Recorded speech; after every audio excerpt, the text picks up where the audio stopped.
नमस्कार साथियों, आज हम 7 के विभाज्यता का नियम समझेंगे। हमने 2 से लेकर 6 तक हमने विभाज्यता के पिछले लेक्चर में नियम समझ लिए। उसमें क्या रूल्स एंड रेगुलेशन क्या क्या होते हैं उन सब के बारे में हमने यहाँ पर समझा था। आज हमारा जो लेक्चर है 7 से लेके 11 तक विभाज्यता का नियम हम आज समझेंगे। और कंपटीशन के पॉइंट ऑफ व्यू में ये बहुत ही इम्पोर्टेंट है। एसएससी हो, रेलवे हो, बैंक हो या कोई भी स्टेट लेवल का एग्ज़ाम हो, उसमें कहीं ना कहीं ये विभाज्यता का नियम आ ही जाता है, एक ना एक क्वेश्चन आता है। क्योंकि कोई भी एग्ज़ाम हो उसमें 30% 30 से 40% मैथ का भाग होता है। इसीलिए हमें मैथ को भी कवर करते हुए चलना है, तभी हम मंजिल तक पहुँचेंगे। और IQ ओनली स्टडी चैनल है जो आपको परफेक्टली कंपटीशन की सभी तैयारियों को कराएगा और आगे चलते चलेंगे। इसीलिए आज हम 7 का जो विभाज्यता का नियम है उसको समझते हैं, उसको अंडरस्टैंड करते हैं। 7, 8, 9, 10, 11 तक यहाँ तक आज हम समझेंगे और उसी को हम आज आगे बढ़ाते हैं। चलिए लेट्स स्टार्ट करते हैं 7 का विभाज्यता का नियम।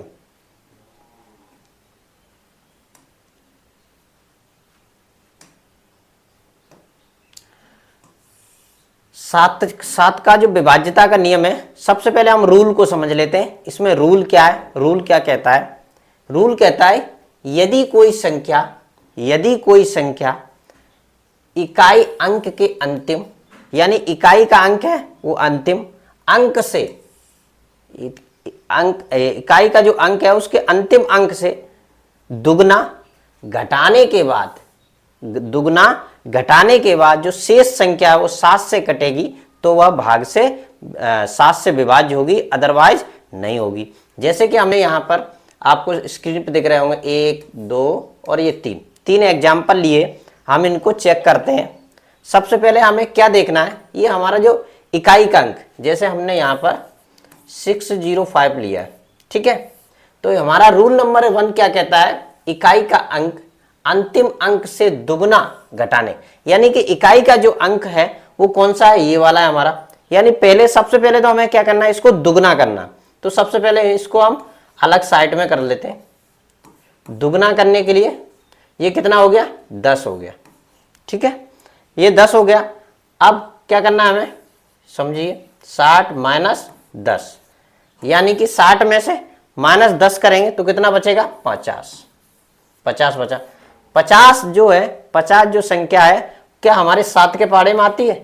7 7 या 49 होता है, 49 होता ना। तो इसका मतलब ये 7 से डिवाइड नहीं होगी। ये जो संख्या है 7 से डिवाइड नहीं होगी, 7 से विभाज्य नहीं होगी। अब दूसरी संख्या हम देख लेते हैं। 312 दिए यहाँ पर, 312 यानी कि 2 को क्या करना है, सबसे पहले हमें ये रूल याद रखना है, दुगना करना है। सबसे पहले दुगना करने के बाद उसको घटा देना है, ठीक है। तो यह दुगना करने के बाद क्या 2 का कितना हो गया, यहां पर देख लेंगे 31, 2 का कितना हो गया, 4, ठीक है, 4 हो गया। अब 31 में से 4 गए, कितना हुआ, 27 क्या 7 के पहाड़े में आता है, नहीं आता। तो इसका मतलब ये भी संख्या 7 से नहीं कटेगी। अब ये तीसरे नंबर का हम संख्या को चेक कर लेते हैं। यहां पर देख लेते हैं, 21 को हमने अलग किया, 4 का जस्ट डबल किया, कितना हो गया, 8 हो गया। अब 8 को क्या करना है, हमें 21 में से घटाना है। ये भी ध्यान रखना है, हमें 8 को क्या करना है, 21 में से घटाना है। तो 21 में से 8 गए, कितना हुआ, 13, यानी कि 13 जो बचा है वो 7 के पहाड़े में क्या आता है, नहीं आता है। तो इसका मतलब ये भी संख्या 7 से डिवाइड नहीं होगी। यानी कि सबसे पहले हमें 7 का जो विभाज्यता का नियम है, रूल याद रखना है। इकाई का अंक है उसको दुगना करना है, दुगना करने के बाद उसको घटा देना है। घटाने के बाद जो संख्या हमें प्राप्त होगी उसमें ये देखना है वो 7 का पहाड़ा उसमें आ रहा है क्या, 7 उससे डिवाइड कर रहा है क्या। अगर डिवाइड कर रहा है तो इसका मतलब पूरी संख्या 7 से कटेगी। अगर ऐसा नहीं हो रहा है तो इसका मतलब 7 से वो नहीं कटेगी, ठीक है। अब हम आठ का रूल देख लेते हैं। चलिए, हम आराम से, ऐसा कोई जल्दबाजी नहीं है, जितने भी है, जितने भी रूल मैं पढ़ाऊंगा आराम से बिल्कुल दिमाग में फिट करते हुए आराम से चलेंगे और बिल्कुल एक एक बारी बारी चीज है उनको सबको समझते हुए चलेंगे।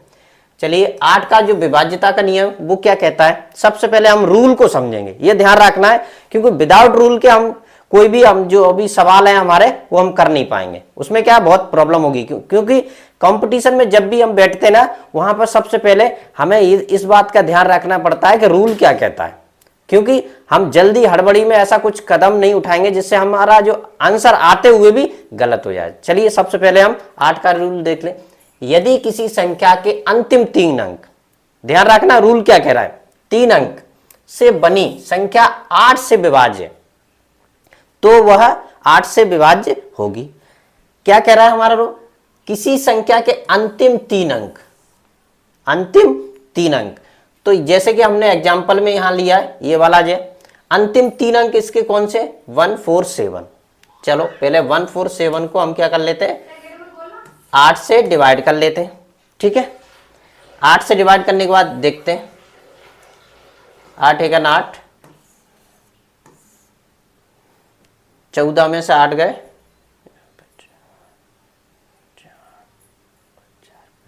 6 बचे यहां पर, ठीक है। और ये अपन ने 7 को यहां उतार लिया, 8 8 64, ये देखिए 7 में तो 4 गए, 3 बचे, इसका रिमेनिंग, इसका मतलब हुआ 3 बच रहे हैं, इसका मतलब हुआ ये संख्या 7 से नहीं क्या 8 से नहीं कटेगी। अब दूसरा वाला जो है, दूसरा हम देख लेते हैं, ये कितना है, 648, 648, ठीक है। यहां पर 8 का हम भाग देके चेक कर लेते हैं यहां पर हम, ठीक है। 8 8 जा 64, 8 8 64, 4 में से 4 गए कुछ नहीं, 6 में से 6 गए कुछ नहीं। अब लिया हमने 8 का, 8 एक 8, यहां पर कुछ भी नहीं, ठीक है। तो इसका मतलब हुआ ये वाली जो संख्या है 7648 8 से विभाज्य होगी। ये हमें विशेष स्पेशल रूप से ध्यान रखना है, ठीक है। अब चलिए हम 9 का नियम समझते हैं। 9 का जो नियम है विभाज्यता का, 9 का नियम कहता है, सबसे पहले हमें ये बात का ध्यान रखना है, रूल को समझना है। विदाउट रूल के क्या है, कहीं ना कहीं हम मिसअंडरस्टैंडिंग कर लेंगे जिससे हमारा आता हुआ सवाल गलत हो जाएगा। 9 का नियम क्या कहता है, यदि किसी संख्या के अंकों का योग, यदि कोई भी संख्या दी गई है वो क्या, अंकों का योग अगर 9 से विभाज्य है तो वो संख्या 9 से विभाज्य होगी। अंकों का 6 और 3 9, 9 9 4 13, 13 6 19, 19 और 7 26, 26। अब ये क्या 9 से कटेगी, 9 के पहाड़े में आते हैं 26, 9 चौक 9 3 27 होते हैं, इसका मतलब ये भी संख्या 9 से नहीं कटेगी, ठीक है। ये हमारा बेसिकली एग्जाम्पल थे जिसको आपने 9 के रूप में समझा। इसमें हमें ओनली क्या ध्यान रखना है, जो संख्या अंकों का योग है उसको हमें 9 से भाग कर देना, अगर वो संख्या कट रही है तो वो 9 से कटेगी, अदरवाइज नहीं कटेगी। अब चलिए हम 10 का नियम समझ लेते हैं।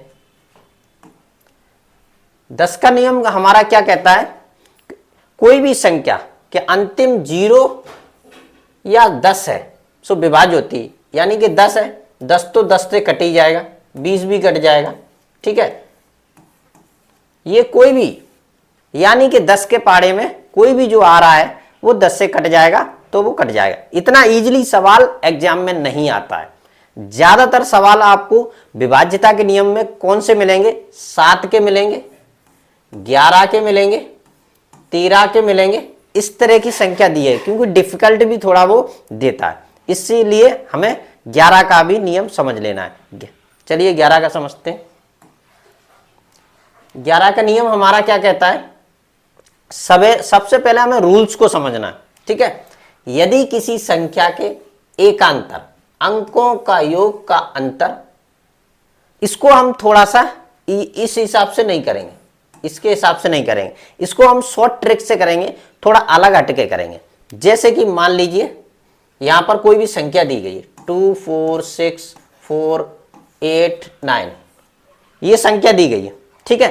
अब इसको हम 11 से कैसे चेक करेंगे, क्या करना है, सबसे पहले हम क्या करेंगे, हम इसको 9 में से 8 गए, कितने बचा, 1 बचा, ठीक है। 4 में से 6 गए, कितने, माइनस के 2 बचे यहां पर, और 4 में से 2 गए, 2 बचा, ठीक है, 2 बचे। अब इन सबको हमें ऐड करना है, 2 और 2 4, 1 5, इसका मतलब ऐड करने पर कितना प्राप्त हो रहा है, हमें 5 प्राप्त हो रहा है। इसका मतलब ये हुआ कि ये 11 से नहीं कटेगी। अगर 0 प्राप्त हो जाता, हमें 0 प्राप्त होता, इन संख्याओं को ऐड करने पर हमें 0 प्राप्त होता, तो ये संख्या 11 से डिवाइड हो जाती। इसीलिए 11 का जो रूल है वही ज्यादा सवाल में एग्जाम में आता है। 11 का आता है, 7 का आता है और 13 का आता है। ये बहुत थोड़ा सा डिफिकल्ट है, कॉम्प्लिकेटेड है, इसलिए ये सवाल हमेशा उसमें पूछा जाता है। इसीलिए और नेक्स्ट स्लाइड में मैं आपको 12 का, 13 का, 14 का, 15 का ये भी आपको एक्सप्लेनेशन दूंगा। और इसीलिए आप IQ ओनली स्टडी चैनल को आप फॉलो करते रहिए और लाइक करें, शेयर करें और सब्सक्राइब करें, जिससे मैं आपकी जो कंपटीशन की जर्नी है और भी आगे से आगे बढ़ा सकूं।